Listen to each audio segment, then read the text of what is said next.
उमर,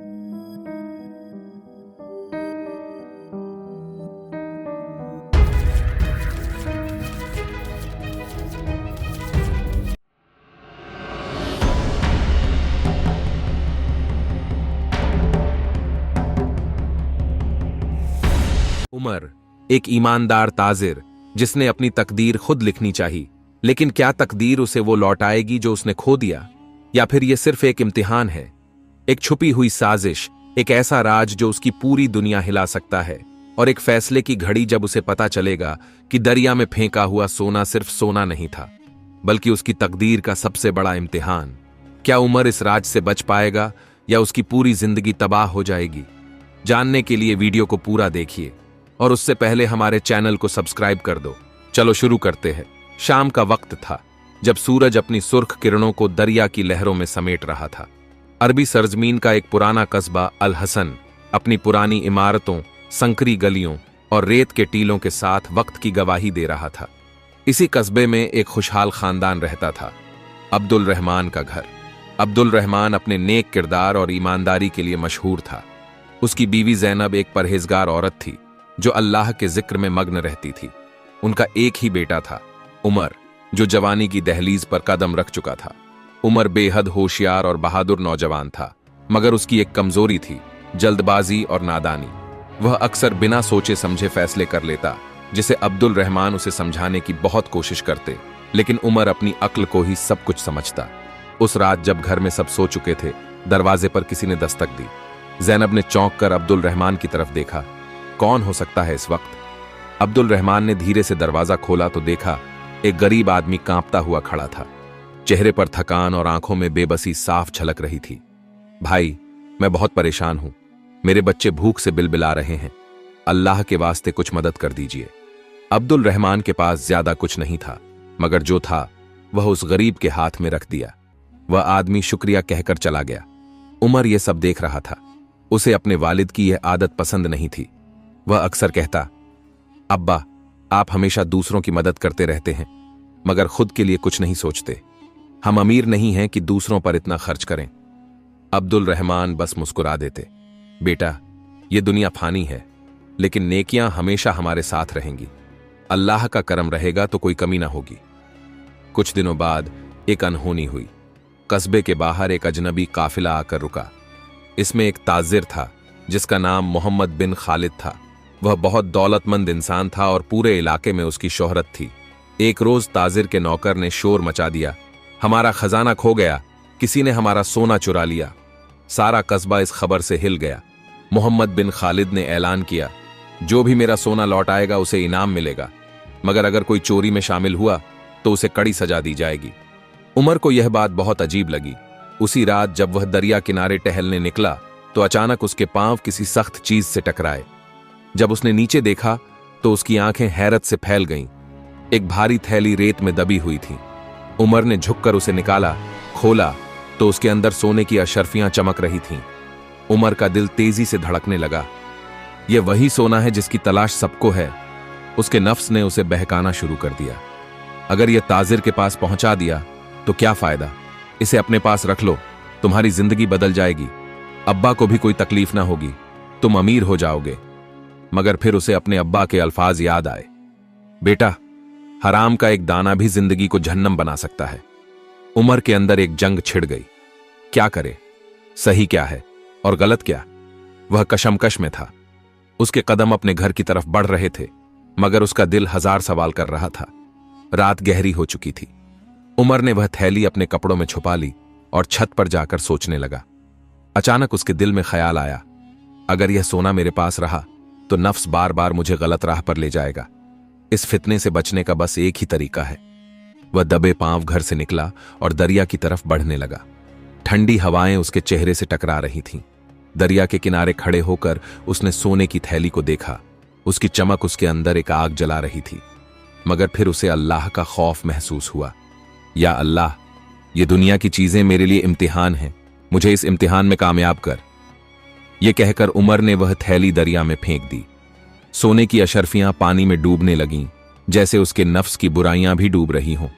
मगर उसे यह नहीं पता था कि यह फैसला उसकी जिंदगी को हमेशा के लिए बदल देगा। दरिया की लहरें जैसे उमर के दिल की बेचैनी को गवाही दे रही थीं। उसने जो कुछ किया था वह आसान नहीं था। उसकी नफ्स ने उसे बार बार उकसाया था, लेकिन उसने अल्लाह के खौफ को अपने ऊपर हावी रहने दिया। मगर अब उसके दिल में एक अजीब सा खौफ था। क्या उसने सही किया? क्या यह सोना ताजिर का ही था? अगर नहीं तो क्या किसी और गरीब का हक मार दिया? उमर ने ठंडी सांस ली और घर लौट आया। मगर किस्मत के लिखे से कौन बच सकता था? आने वाले दिनों में वह जिस मुश्किल में फंसने वाला था उसका अंदाजा भी उसे नहीं था। सुबह का सूरज निकला तो कस्बे में हंगामा बरपा था। ताजिर मोहम्मद बिन खालिद के आदमियों ने पूरे इलाके में ऐलान कर दिया था कि जिसने भी चोरी की उसे सख्त सजा दी जाएगी। मस्जिद के बाहर, बाजार के नुक्कड़ पर, हर गली और चौक पर यही चर्चा थी। लोगों के चेहरे पर खौफ था। बुजुर्ग फातिमा बीबी ने अपने पड़ोसी से कहा, कभी हमारे कस्बे में ऐसा नहीं हुआ था, अल्लाह खैर करे। उधर उमर अपने घर में बैठा था, लेकिन उसका जहन बेचैन था। वह सोच रहा था कि अगर उसने वह सोना ताजिर को लौटा दिया होता तो शायद यह हलचल न मचती। मगर फिर दिल कहता, नहीं, यह सोना हराम था। उस रात जब अब्दुल रहमान घर लौटे तो उनके चेहरे पर थकावट थी। जैनब ने तशवीश से पूछा, खैरियत है? आप इतने परेशान क्यों लग रहे हैं? अब्दुल रहमान ने लंबी सांस ली और बोले, आज कस्बे में बहुत बेचैनी थी। ताजिर के आदमियों ने हर जगह तलाशी ली, लोगों से सख्त सवाल किए, मुझे भी बुलाया गया था। जैनब का दिल धड़क उठा। क्या उन्होंने आपसे कुछ पूछा? हाँ, उन्होंने पूछा कि हमारे घर में कोई नई चीज तो नहीं आई, कोई सोने की अशरफियां तो नहीं मिली। मैंने अल्लाह को हाजिर नाजिर जानकर कह दिया कि हम पर कोई हराम चीज नहीं आई। उमर यह सुनकर कांप गया। उसका दिल तेजी से धड़कने लगा। उसने अपनी मां की तरफ देखा, लेकिन उसने कुछ नहीं कहा। उसके होंठ जैसे सीले हुए थे। कस्बे में ताजिर के आदमियों ने सख्ती और बढ़ा दी थी। और फिर एक दिन एक अनहोनी हो गई। उमर अपने दोस्त अली के साथ बाजार में खड़ा था कि अचानक कुछ सवार घोड़ों पर आए और अली को पकड़ लिया। उमर चीख पड़ा, अली को क्यों पकड़ रहे हो? उसने क्या किया? एक आदमी गुर्राया, कस्बे का हर नौजवान शक के दायरे में है। हम तब तक नहीं रुकेंगे जब तक चोर नहीं मिलता। अली की मां बिलख उठी, मेरा बेटा बेगुनाह है, अल्लाह का खौफ करो। मगर ताजिर के आदमियों को रहम नहीं आया। वे अली को घसीटते हुए ले गए। उमर की आंखों में आंसू आ गए। उसके दिल में तूफान उठ रहा था। उसे लगा जैसे उसके गले में कोई फंदा कस गया हो। उमर घर लौटा, लेकिन उसका दिल बैठा जा रहा था। उसके सामने दो रास्ते थे, या तो वह खामोश बैठा रहता या फिर कुछ करता। वह अपने अब्बा के पास गया और बोला, अब्बा, हमें कुछ करना होगा, अली बेगुनाह है। अब्दुल रहमान ने उसके सर पर हाथ रखा, बेटा, हम बेगुनाह को छुड़ाने की कोशिश करेंगे, लेकिन हराम से बचने की भी कोशिश करनी होगी। उमर के दिल में यह सुनकर एक और हलचल मच गई। क्या उसे अपनी हकीकत बयां कर देनी चाहिए? क्या उसे कहना चाहिए कि उसने सोना पाया था? मगर फिर ख्याल आया, अगर उसने सच बता दिया तो उसके घर वालों का क्या होगा? उसकी मां पर क्या बीतेगी? रात के अंधेरे में जब पूरा कस्बा सो रहा था, उमर छत पर बैठा अपनी उलझनों में गुम था। तभी उसे गली से किसी की फुसफुसाहट सुनाई दी। उसने नीचे झांका तो दो आदमी आपस में बात कर रहे थे। तू यकीन कर, वो सोना हमने ही छुपाया था। ताजिर को शक भी नहीं होगा कि उसके अपने ही आदमियों ने चोरी की है। उमर की आंखें हैरत से फैल गईं। उसने अपने कानों पर यकीन नहीं किया।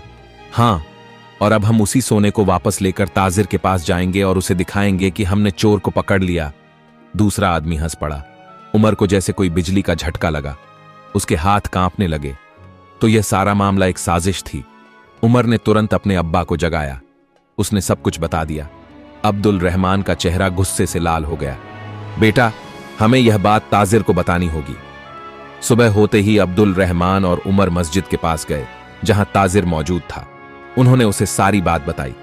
ताजिर के चेहरे पर गुस्से और हैरत का मिला जुला असर था। अगर यह सच है तो मेरे आदमियों ने गद्दारी की है। ताजिर ने तुरंत अपने आदमियों को बुलाया और उनसे सख्ती से पूछताछ की। आखिरकार हकीकत सामने आ गई। ताजिर के आदमियों ने जुर्म कबूल कर लिया। अली को उसी शाम रिहा कर दिया गया। जब उसकी मां ने अपने बेटे को गले लगाया तो उसकी आंखों से आंसू झरने लगे। उसने अल्लाह का शुक्र अदा किया। उमर अब हल्का महसूस कर रहा था। उसने सोने की थैली दरिया में फेंककर सही किया था। उसकी नीयत साफ थी और अल्लाह ने उसे इस इम्तिहान में कामयाब किया था। मगर क्या उसकी जिंदगी अब सुकून से गुजरेगी, या तकदीर ने उसके लिए कुछ और इम्तिहान मुकर्रर किए हैं? उमर की आंखों से नींद कोसों दूर थी। चांदनी रात में दरिया की लहरें किसी राज की तरह उसके दिल में हलचल मचा रही थीं।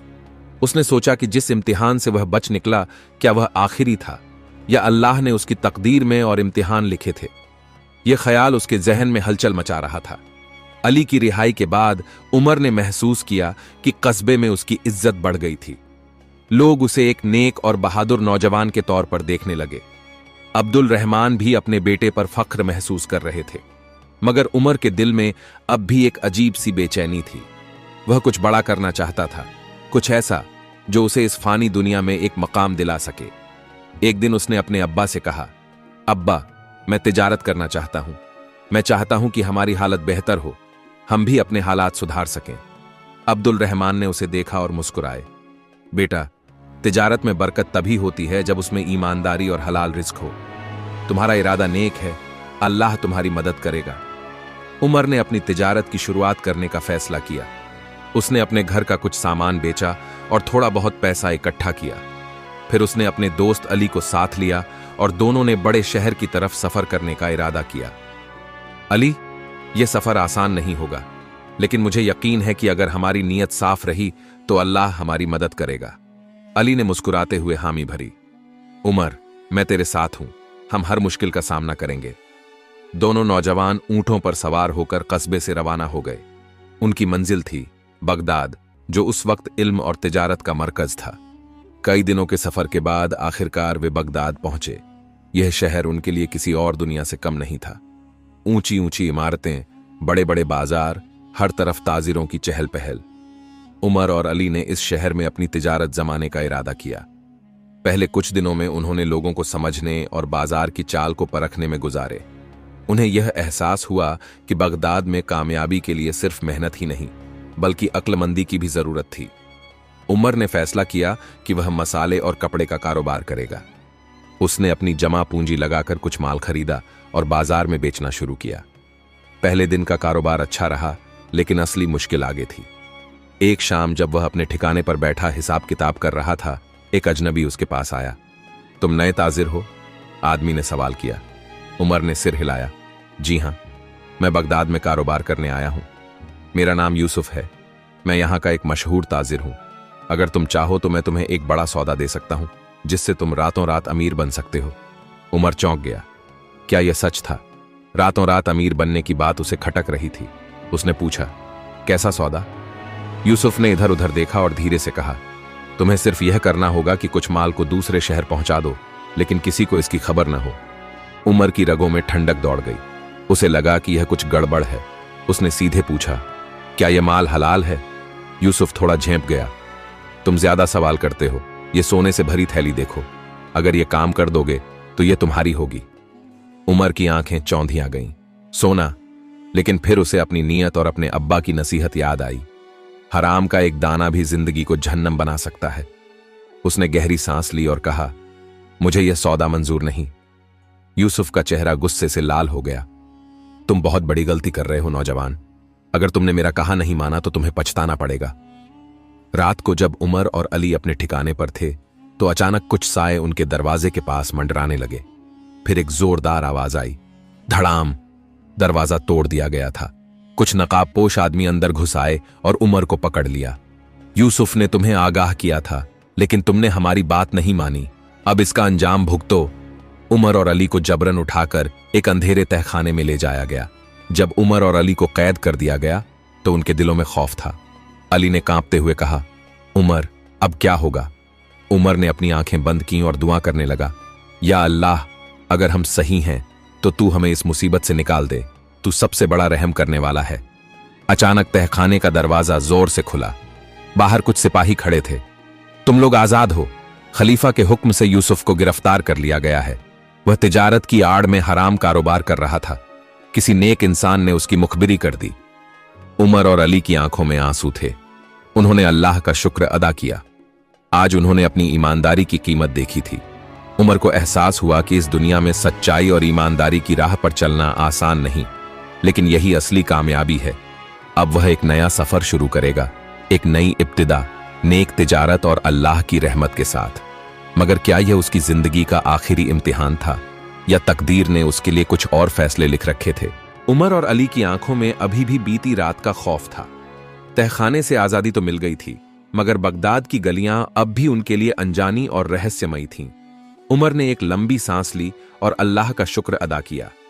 अली, हमने अल्लाह की रहमत देख ली। हमें अब यह सीखना होगा कि इस शहर में किस पर भरोसा किया जाए और किस पर नहीं, उमर ने धीमे लहजे में कहा। अली ने सिर हिलाया। बिल्कुल सही कह रहे हो उमर, मगर अब हमें क्या करना चाहिए? उमर ने थोड़ी देर सोचा, फिर बोला, हमें यहां एक सच्चे और ईमानदार ताजिर की तरह रहना होगा। हम मेहनत से अपना मुकाम बनाएंगे, न कि शॉर्टकट से। उमर और अली ने एक छोटा सा किराए का मकान लिया और वहीं से अपने कारोबार की योजना बनाने लगे।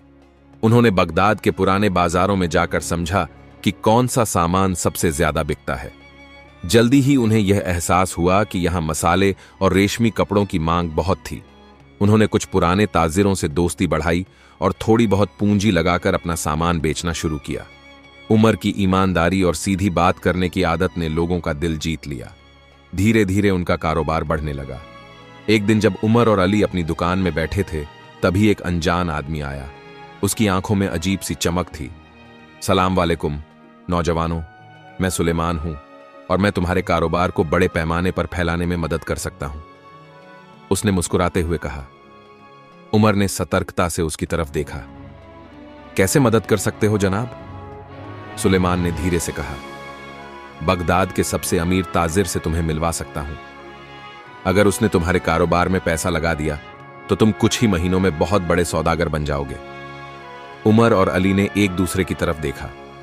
कुछ दिनों पहले ही उन्होंने यूसुफ के धोखे से सबक लिया था।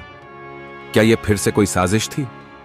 उमर ने सोचते हुए कहा, हमें इस ताजिर से खुद मिलकर बात करनी होगी। हम कोई गलत रास्ता नहीं अपनाना चाहते। सुलेमान ने हंसते हुए कहा, बिल्कुल, तुम खुद चलकर उससे मिल सकते हो, मगर ध्यान रहे इस मौके को खोना मत। रात के वक्त उमर और अली सुलेमान के बताए हुए पते पर पहुंचे। यह एक बड़ा सा आलीशान महल था। दरवाजे पर भारी पहरेदार खड़े थे।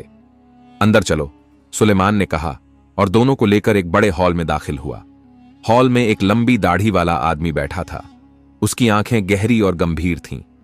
तुम वही नौजवान हो जिन्होंने बगदाद में नया कारोबार शुरू किया है? उस आदमी ने पूछा। उमर ने सिर झुकाकर कहा, जी, मैं उमर और यह मेरा दोस्त अली है। मेरा नाम शाहिद बिन तैमूर है। मैं इस शहर का सबसे बड़ा ताजिर हूं। मैं तुम्हारी मदद कर सकता हूं, मगर पहले यह बताओ, क्या तुम सिर्फ हलाल कारोबार करोगे या मुनाफे के लिए कोई भी सौदा करने को तैयार हो? उमर को यह सुनकर अजीब लगा। उसने बिना झिझक कहा, जनाब, मैं सिर्फ हलाल कारोबार करूंगा, मुनाफे के लिए हराम रास्ता नहीं अपनाऊंगा। शाहिद बिन तैमूर ने उमर की तरफ गहरी नजरों से देखा और फिर अचानक हंस पड़ा। बहुत अच्छे, मैं तुम्हें परख रहा था। तुमने मेरी पहली परीक्षा पास कर ली। उमर और अली एक दूसरे की तरफ देखने लगे। शाहिद ने आगे कहा, मैं चाहता था कि तुम खुद बताओ कि तुम क्या हो। बहुत से लोग आते हैं और लालच में पड़कर हराम और हलाल का फर्क भूल जाते हैं, मगर तुमने साफ जवाब दिया। मैं तुमसे खुश हूं। मैं तुम्हारी तिजारत में मदद करूंगा। शाहिद बिन तैमूर ने उमर को अपना एक गोदाम दिया, जहां से वह मसाले और कपड़े बेच सकता था। धीरे धीरे उमर और अली की मेहनत रंग लाने लगी। उनकी दुकान पर लोग ज्यादा आने लगे और उनकी पहचान एक ईमानदार ताजिर के रूप में होने लगी। लेकिन क्या यह उनकी कामयाबी की आखिरी मंजिल थी, या तकदीर उनके लिए कोई और इम्तिहान ले रही थी? बगदाद की हवाओं में अब उमर और अली की मेहनत की खुशबू फैलने लगी थी। शाहिद बिन तैमूर की मदद से उनका कारोबार तेजी से बढ़ रहा था। हर दिन उनकी दुकान पर ज्यादा से ज्यादा ग्राहक आने लगे, लेकिन कामयाबी के साथ साथ नई चुनौतियां भी उनका इंतजार कर रही थीं। एक दिन जब उमर दुकान में बैठा हिसाब किताब कर रहा था, तभी एक नौजवान वहां आया। लिबास साधारण था, मगर उसकी आंखों में कुछ बेचैनी थी। सलाम वालेकुम हजरत उमर, उसने धीमी आवाज में कहा।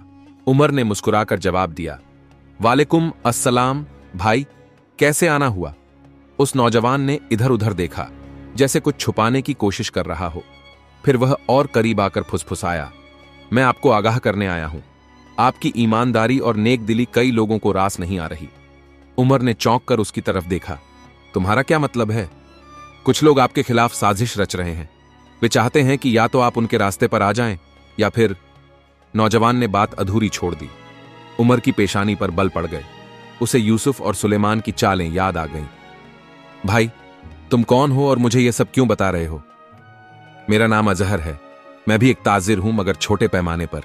मुझे उन लोगों ने भी अपने गिरोह में शामिल करने की कोशिश की थी, मगर मैंने इनकार कर दिया। मैं चाहता हूं कि आप सतर्क रहें।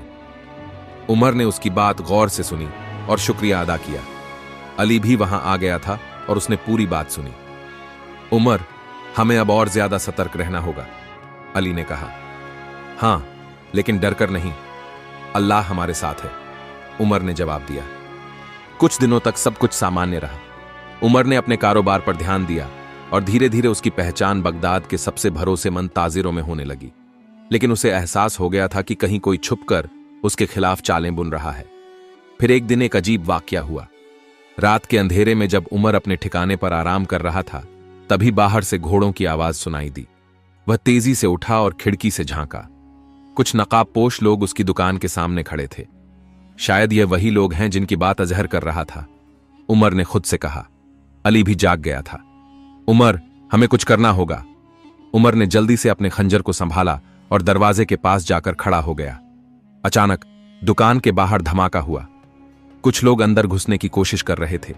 उमर और अली ने हिम्मत से दरवाजा रोके रखा, मगर हमलावरों की ताकत ज्यादा थी। तभी अचानक कुछ लोगों की आवाजें सुनाई दीं। रुक जाओ, कौन हो तुम लोग? ये शाहिद बिन तैमूर के आदमी थे।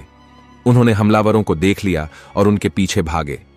हमलावर जल्दी से भाग खड़े हुए। उमर और अली ने राहत की सांस ली। यह सब क्या हो रहा है उमर? शाहिद खुद वहां आ पहुंचा था। उमर ने पूरी कहानी सुनाई। शाहिद गहरी सोच में पड़ गया। यह तुम्हारे खिलाफ एक बड़ी साजिश है। मैं इसे यूं ही नहीं छोड़ सकता। मैं खलीफा के पास जाऊंगा और इस मामले को उठाऊंगा। अगले ही दिन शाहिद बिन तैमूर उमर और अली को लेकर खलीफा के महल में गया। वहां बगदाद के सबसे बड़े ताजिर और शासक मौजूद थे। खलीफा ने गौर से पूरी बात सुनी और कहा, जो भी इस साजिश में शामिल है उसे सजा दी जाएगी। ईमानदारी को कुचलने की इजाजत इस शहर में किसी को नहीं दी जाएगी। कुछ ही दिनों में हमलावरों को पकड़ लिया गया। उनमें यूसुफ और सुलेमान के साथी शामिल थे। ये वही लोग थे जिन्होंने पहले भी उमर को बरगलाने की कोशिश की थी। खलीफा ने उमर को बुलाया और कहा, ऐ नौजवान, तुमने सच्चाई और ईमानदारी की राह चुनी। अल्लाह तुम्हें बरकत देगा। तुम्हारी दुकान अब और भी मशहूर होगी। कुछ ही महीनों में उमर की दुकान बगदाद की सबसे भरोसेमंद दुकानों में से एक बन गई। शाहिद बिन तैमूर ने उसे और भी बड़ी जगह दिलाने में मदद की। अली भी अब एक होशियार ताजिर बन चुका था। उमर ने एक दिन दरिया के किनारे खड़े होकर सोचा, जिस सोने को मैं समझता था कि दरिया में फेंक दिया गया, वह असल में अल्लाह की रहमत थी। इस सफर में मैंने हर मोड़ पर अल्लाह की मदद देखी। अली ने उसकी तरफ देखा और मुस्कुराया। उमर, अब क्या इरादा है? उमर ने आंखों में चमक लिए जवाब दिया, अब मेरी मंजिल और भी बड़ी है। मैं इस नेक तिजारत को पूरी दुनिया तक पहुंचाऊंगा और हर हाल में सच्चाई और ईमानदारी की राह पर चलूंगा। बगदाद की गलियों में उमर का नाम अब एक सच्चे और ईमानदार ताजिर के तौर पर लिया जाने लगा था। उसकी दुकान हर रोज तरक्की की नई मंजिलें तय कर रही थी।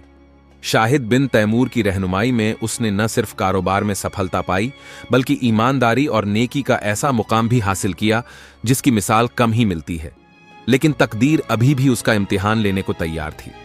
एक दिन जब उमर और अली दुकान में कारोबार संभाल रहे थे, तभी एक अजनबी शख्स वहां आया। वह बहुत ही खास लिबास में था। उसके चेहरे पर गहरी संजीदगी थी। सलाम वालेकुम हजरत उमर, उसने आदर से कहा। वालेकुम अस्सलाम जनाब, कहिए कैसे आना हुआ? उमर ने मुस्कुराकर जवाब दिया, मेरा नाम हारून अल रशीद है। मैं खलीफा के दरबार का खास दारोगा हूं। मुझे आपसे एक जरूरी बात करनी है। उमर और अली ने चौंक कर एक दूसरे की तरफ देखा। कहिए जनाब, हम आपकी क्या खिदमत कर सकते हैं? उमर ने पूछा। दारोगा ने इधर उधर देखा, फिर धीमे से कहा, खलीफा आपसे मिलना चाहते हैं। उन्होंने खास तौर पर आपको बुलाया है। उमर और अली के लिए यह बहुत बड़ी बात थी। वे दोनों उसी वक्त दारोगा के साथ खलीफा के महल की तरफ रवाना हुए। महल की रौनक और शानो शौकत देखकर अली दंग रह गया, मगर उमर की आंखों में न तो लालच था और न ही कोई हैरत। दरबार में खलीफा हारून अल रशीद अपनी पूरी शान के साथ मौजूद था। उमर और अली ने आदर से सलाम किया। उमर, तुम्हारे बारे में मैंने बहुत सुना है, खलीफा ने कहा। तुम्हारी ईमानदारी, तुम्हारी मेहनत और तुम्हारा सच्चा किरदार इस शहर के लिए मिसाल बन चुका है। अल्लाह का करम है जनाब, उमर ने सिर झुकाकर कहा। मैं चाहता हूं कि तुम मेरे लिए एक खास काम करो। मैं तुम्हें बगदाद के सबसे बड़े बाजार का सरपरस्त बनाना चाहता हूं। तुम्हारी निगरानी में यह शहर तरक्की करेगा और कोई भी ताजिर बेईमानी नहीं कर सकेगा। उमर के लिए यह बहुत बड़ी जिम्मेदारी थी। उसने कुछ देर सोचा और फिर कहा, जनाब, अगर मेरी ईमानदारी और इंसाफ की वजह से आपने यह पेशकश की है तो मैं इसे कबूल करता हूं, मगर एक शर्त है। खलीफा मुस्कुराया। कहो, क्या शर्त है? मुझे हर हाल में इंसाफ की इजाजत होनी चाहिए, चाहे वह कोई आम ताजिर हो या फिर कोई ऊंचे ओहदे वाला आदमी। मैं सिर्फ सच्चाई और इंसाफ के साथ चलूंगा। खलीफा ने ठाका लगाया। यही तो वजह है कि मैंने तुम्हें चुना है। तुम अब बगदाद के सबसे बड़े बाजार के सरपरस्त हो। उमर की कामयाबी उसकी ईमानदारी का नतीजा थी। शाहिद बिन तैमूर ने उसे अपने बेटे की तरह समझा था और अब वह चाहता था कि उमर उसके खानदान से रिश्ता जोड़ ले। उमर, मेरी एक बेटी है, फातिमा, शाहिद ने एक दिन कहा। वह नेक और सलीकेदार लड़की है। मैं चाहता हूं कि तुम उससे निकाह कर लो। उमर ने सिर झुका लिया। यह उसके लिए बहुत बड़ी बात थी। उसने फातिमा को कभी देखा नहीं था, मगर शाहिद बिन तैमूर की नेक दिली से वह वाकिफ था। उसने सोचा, अगर अल्लाह ने यह रिश्ता मुकर्रर किया है तो इसमें जरूर कोई भलाई होगी। कुछ दिनों बाद बड़ी सादगी से निकाह की रस्म अदा की गई। फातिमा भी एक नेक दिल और समझदार औरत साबित हुई। उसने उमर का हर कदम पर साथ निभाया। समय बीतता गया। उमर ने बाजार में इंसाफ और सच्चाई की मिसाल कायम कर दी। लेकिन एक दिन उसकी जिंदगी में फिर एक इम्तिहान आ गया। एक नौजवान उसकी दुकान पर आया और कहा, हजरत, मैं एक गरीब आदमी हूं। मेरा कारोबार डूब चुका है। अगर आप मेरी मदद नहीं करेंगे तो मेरे बच्चे भूखे मर जाएंगे। उमर ने उसकी परेशानी देखी। उसने बिना सोचे अपने पास से कुछ रकम निकालकर उसे दे दी। मगर अली को शक हुआ। उसने उस नौजवान का पीछा किया और देखा कि वह जाकर एक अमीर ताजिर से मिला। सब कामयाब हो गया। वह हंसकर बोला, उमर को बेवकूफ बना दिया। अली गुस्से में भर गया और उमर को सारी बात बता दी।